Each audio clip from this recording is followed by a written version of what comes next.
Mga kababayan, ngayong araw po ng Miyerkules, August 20, 2025, may panibagong banta po ng sama ng panahon na minomonitor tayo na papalapit po at papasok sa ating Philippine Area of Responsibility. May tsansa rin ito na maging bagyo sa mga susunod na mga oras. Kapag naging bagyo at pumasok sa loob ng PAR, ay tatawagin po itong bagyong isang local name sa Pilipinas. Alamin din natin yung mga lugar na posibleng maapektuhan ito. Pero kung bago ka lang, please huwag kakalimutan na mag-like and subscribe at pahit ng notification bell para next update natin about sa ating weather update ay mabilis ho kitang manonotify.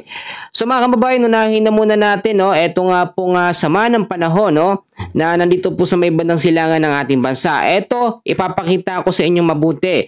Kung nakikita nyo yung bilog na ito mga kaibigan, yan ho ang banta ng panibagong bagyo, no? Sa ngayon, isa pa lamang siyang low pressure area na may high chance na maging bagyo sa mga susunod nga po na mga oras. Meron po itong lokasyon na 1,520 kilometers east of Eastern Visayas. No? Kung titignan nyo, nasa 35 kilometers per hour yung lakas ng kanyang hangin at inaasahan sa mga susunod na mga oras. Simula ngayon ay tataas pa to from 35 to 45 hanggang 55 kilometers per hour.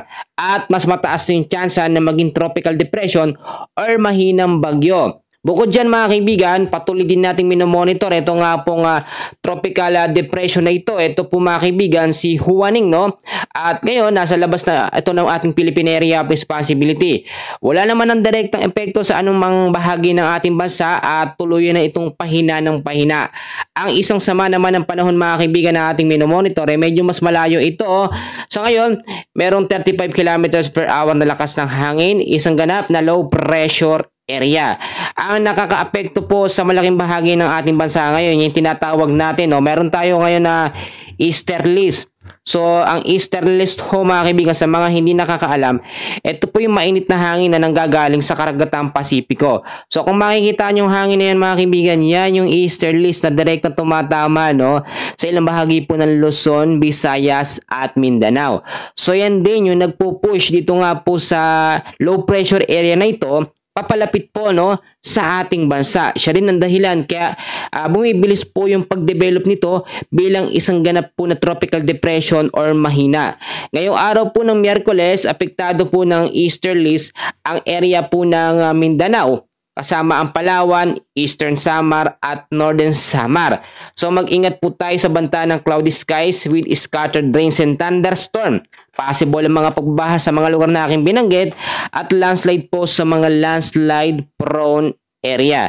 Sa ilang bahagi naman po mga kababayan ng Bicol Region, daris po ng Mimaropa, kasama ng ilang bahagi po ng Visayas ay patuloy din makakaranas po ng maulap na kalangitan with isolated rain showers or thunderstorm dahil pa rin sa easterlies. Grabe mga kaibigan, actually itong easterlies na ito, nararanasan natin ito madalas kapag tag-init, no? Pero pagka ganito pong rainy season o tag-ulan mga kaibigan, bihira lamang magpakita o magparamdam itong easterlies. Actually, minsan pag may bagyo dito, kasabay niya, tinutulak niya papalapit.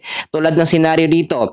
Kung makikita nyo, 35 kilometers per hour, posibleng mas lumakas yan dahil nga po yung easterlies ay kasabay niyang papalapit dito sa ating bansa. Pinupush siya dito sa ating bansa. No? So mag-ingat po tayo sa mga posibilidad na pwedeng mangyari. Sa ilang bahagi naman po, no, ng Metro Manila, dares po ng ating Luzon, asahan po natin dyan ang maulap na kalangitan bandang hapon. Do medyo maganda naman ang panahon sa umaga hanggang sa tanghali, pero may banta po ng mga pag-uulan, pagkulag at pagkidlat pagdating po sa hapon dahil naman po sa mga localized thunderstorm. So may mga nagtatanong na naman sa atin, kamusta daw ang epekto ng habagat, no, sa kanlurang bahagi ng ating bansa? Tara, i-check natin. Kung makikita nyo, ang habagat ho ay mahina, no? Talagang wala siya masyadong sirkulasyon ngayon mga kaibigan. Simula nung lumayo itong LPA na yan, nawalan po ng bilakas, no? Or itong pagkilos, itong habagat or southwest monsoon. Parang naka-monsoon break siya mga kaibigan. Kaya nga naman pumasok itong easterlies. Actually, yung mga hangin talaga, yan yung nagbibigay po ng direction sa mga bagyo. Kung ito'y lalayo, no? Magre-recurve. Kung ito po didirektang tatama sa ating natin, sinusundan lamang ng mga bagyo yan. Etong nakikita nyo na bagyo na yan sa taas mga kaibigan, no, tropical depression na Huaning, hinatak yan ng high pressure sa taas, kaya po doon siya dumireksyon. So ipagpasalamat natin yan. Pumapabor din po yung mga hangin, no, sa safety ng ating bansang Pilipinas. Pero ang kinakaharap natin ngayon, itong easterlies at itong banta ng panibagong bagyo. Kapag ito yung naging bagyo mga kaibigan, nakapasok sa para itong LPA na yan, tatawagin ho yung bagyong isang, no? Bali pang siyam ho na bagyo ngayong 2025 at kung di ako nagkakamali, pangatlo naman ngayong buwan ho ng Agosto.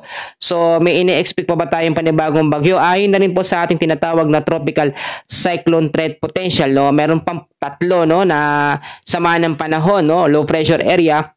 Pero lahat po yun ay nasa low chance na maging isang ganap na bagyo. Magkakaroon dito sa may bandang kanluran, sa may bandang silangan mga kaibigan, no? Yung mga lugar na yan ay talagang prone po sa mga LPA. Pero hindi naman lahat yan ay magiging bagyo. Iba dyan, malulusaw, no? Magkakaroon lamang ng interaction sa habagat. So possible yung habagat na wala ngayon, posible bumalik yan sa mga susunod nga po na mga araw. So may mga nagtatanong din sa atin kung eto nga po bang banta ng panibagong sama ng panahon. Eto mga kaibigan, yung LPA na yan, nasa medium to high chance na maging isang ganap na bagyo. Kung eto daw po ba ay magiging malakas na bagyo. So upon checking mga kaibigan sa ating pinaka-advanced weather forecast, hindi ho yan nakikitaan ng category para maging malakas or maging typhoon category. Kung ito man ay maging isang ganap na bagyo mga kaibigan, hanggang tropical storm, siguro yung pinaka-malakas nito, no? Kasi wala siya masyadong sirkulasyon. Ang isang malakas na bagyo mga kaibigan, malalaman nyo kapag ka ito ay mabilis na nade-develop from low chance, medium chance, at nagiging high chance agad na maging bagyo o tropical depression sa maiksing oras lamang mga kaibigan. So kahapon pa ito, no, or actually kagabi pa, no, hindi talaga nagbabago yung sirkulasyon niya, yung lakas ng kanyang hangin. So ang tendency kapag naging bagyo ito mga kaibigan ay mahina lamang. Pero ang pinapangambahan natin dito dahil nga po dedirection siya sa Eastern Visayas mga kaibigan, posibleng maapektuhan ito ang ilang bahagi po ng Eastern Visayas, Extreme Northern Luzon, yung mga lugar ho na yan ay dapat po mag-ingat sa banta po ng mga posibleng pag-uulan kapag ka and once nakapasok na to ng Philippine Area of Responsibility. So ngayon may mga dapat pa rin tayong gawin, no, kahit wala pong bagyo na active dito sa loob ng ating Philippine Area of Responsibility. Ang easterlies hindi natin pwedeng baliwalain. Kahit sabihin na mainit na hangin yan na nanggagaling sa karagatang Pasipiko, nagdudulot pa rin yan ng mga pag-uulan, no? Lalo na yung mga localized thunderstorm. Connected po yan lahat mga kaibigan. Huwag ho tayong magsawalang bahala, no? At bukod dyan mga kaibigan ko, dapat handa rin po tayo sa mga posibilidad na pwedeng mangyari. Dahil pagtapos po ng buwan ng Agosto, Setyembre naman, Oktubre, no, 2 hanggang 4 na bagyo ang ating possible na i-monitor. Yung may mga nagtatanong kung bakit daw nalalaman o paano daw nalalaman yung dami ng bagyo na pumapasok sa ating bansa. Meron ho tayong mga ginagamit na advanced weather forecast which is nadedetect po, no, base sa galaw ng hangin, direksyon ng mga bagyo mga kaibigan, doon sila nagbabase, no. So hindi naman natin sinasabi 100% na accurate, pero most of the time ay tumatama po, tumutugma mga kaibigan dahil ngayong Agosto talagang pinagtala ng Pag-asa na 2 hanggang 3 bagyo, which is pangatlong bagyo po, no. Etong si bagyong isang kapag ka nabuo sa loob po ng ating Philippine Area of Responsibility. So may chance pa rin na posibleng 2 hanggang 4 na bagyo pagdating po ng Setyembre dahil doon pa lang naman talaga actually magsisimula po ang tag-ulan, no, or rainy season. Ngayon, ang dapat natin gawin unang-una mga kaibigan kahit walang bagyo, no, maging updated pa rin po tayo sa lagay ng ating panahon. Lagi ko yung makinig sa aking mga ibinibigay na impormasyon sa lagay ng ating update about sa weather mga kaibigan. Meron tayong mga kaibigan na kababayan dyan na lagi hong nakikinig, no. Yung iba sinasabi talagang lubos nagpapasalamat. Salamat din po sa pakikinig, no, kahit makinig lang kayo, no, dahil yung ginagawa naman natin ay para po sa inyo, para din sa atin lahat. So pangalawa din, no, ay lumikas ho kung sinasakali yung mga lugar na laging binabaha, no? Lagi ding nagkakaroon ng mga landslide. Yung mga lugar na yan sa Metro Manila, actually maraming mga lugar dyan na bahain. Yung mga basura kasi laging nakakalat, so dapat nililinis po natin araw-araw, no, hindi kapag may bagyo lang. Eto mga kaibigan, binibigyan tayo ng Diyos ng opportunity para makapaghanda sa posibleng malalakas na bagyo. So maglinis tayo mga kaibigan, hindi lamang sa Metro Manila, ilang bahagi ng Visayas kasama ang ilang bahagi ng Mindanao, may mga lugar ho dyan na talagang binabaha, no? Kapag may mga pag-uulan.